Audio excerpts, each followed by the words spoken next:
Le Premier ministre, Jean-Michel Sama-Lukonde-Kiange, a indiqué vendredi à l'occasion de l'an 1 de son gouvernement que l'heure est au bilan, au cours de la 50e réunion du Conseil des ministres qu'il a présidé en visioconférence depuis la ville de Lubumbashi, dans la province du Haut-Katanga. Le compte rendu de cette 50e réunion du Conseil des ministres a été lu sur les antennes de la radio-télévision nationale congolaise, RTNC, par la ministre de la Culture, Art et Patrimoine, Catherine Katngufura.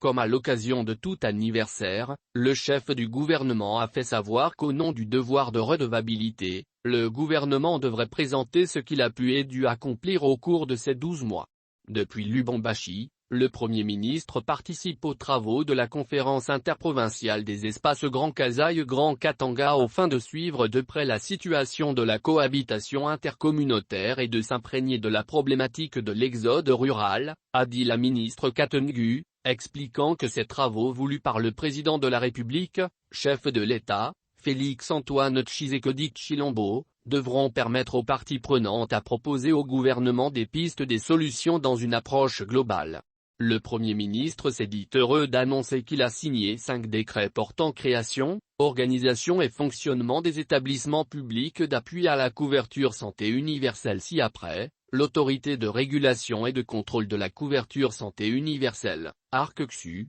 le Fonds de solidarité de la santé, FSS, le Fonds de promotion de la santé, FPS, l'Institut national de santé publique, INSP, et l'Agence nationale d'ingénierie clinique et du numérique de la santé, ANICN, a souligné la ministre de la Culture. Selon elle, ces établissements publics ainsi créés seront dotés, a fait savoir le chef du gouvernement, dans un avenir proche, de ces animateurs pour concrétiser l'axe 49 du programme du gouvernement de la République consacrant la mise en œuvre effective d'un système de couverture santé universelle en République démocratique du Congo, affirmant que le Premier ministre a rappelé qu'à la 38e réunion du Conseil des ministres, la couverture santé universelle a été décrétée une cause nationale. Cette réforme permettra, en effet, à l'ensemble de la population congolaise d'accéder aux services des soins préventifs, curatifs, palliatifs, de réadaptation et de promotion de la santé, conformément à la vision sociale du président de la République,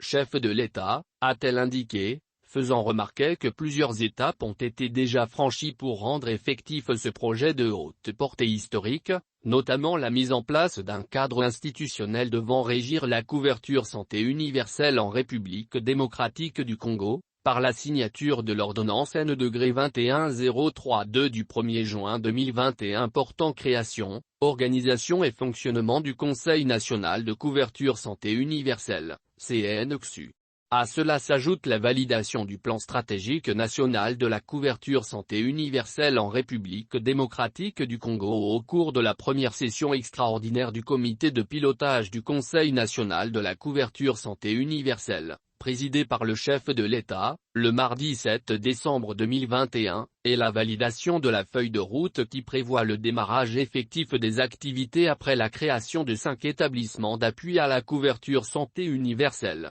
Par ailleurs, la ministre Katngu a laissé entendre que le vice-premier ministre, ministre de l'Intérieur, Sécurité, Décentralisation et Affaires coutumières, a affirmé que l'état d'esprit de la population est marqué au cours de la semaine qui s'achève, notamment par la célébration dans la quiétude de la fête de Pâques par les croyants chrétiens, la satisfaction au sein de l'opinion après la libération du reste des membres de la Task Force pour la paix et la réconciliation, pris en otage par la milice Codeco, de vives réactions en sens divers dans une bonne frange de l'opinion opposée à la demande du dialogue faite par le M23 tout en exhortant les FARDC à plus d'assiduité pour neutraliser ce mouvement. Dans le Haut-Uélé, il a été fait mention de la persistance des tensions entre les éleveurs étrangers Zambororo et les populations locales suite à l'occupation des espaces par ces derniers en termes de pâturage pour leur bétail. Ces éleveurs qui sont souvent armés, sont également appuyés par les rebelles centrafricains du groupe Seleka, en errance dans cette partie du pays,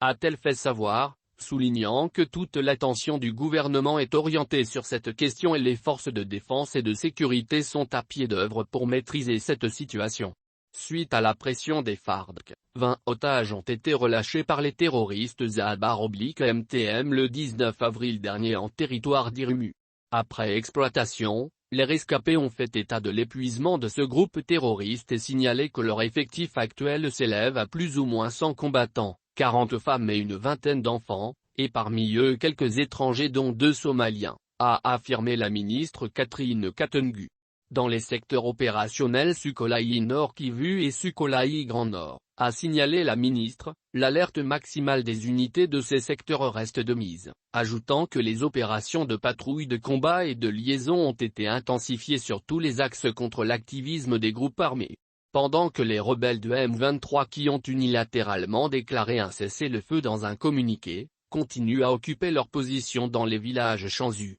Ndizak, Rugusa, Runyoni et Sabinyo, 303, de leurs éléments qui ont été capturés par les forces loyalistes ont confirmé que l'hélicoptère de la MONUSCO était abattu par le combattant Mujamber, un des gardes rapprochés de M. Makanga, a indiqué la ministre de la Culture. Concernant l'évolution opérationnelle de l'état de siège, le ministre de la Défense nationale et ancien combattant a indiqué que les forces armées de la République démocratique du Congo poursuivent les opérations visant à éradiquer les ABAR-MTM et leurs supplétifs qui s'illustrent par des massacres des populations, a affirmé la ministre de la Culture.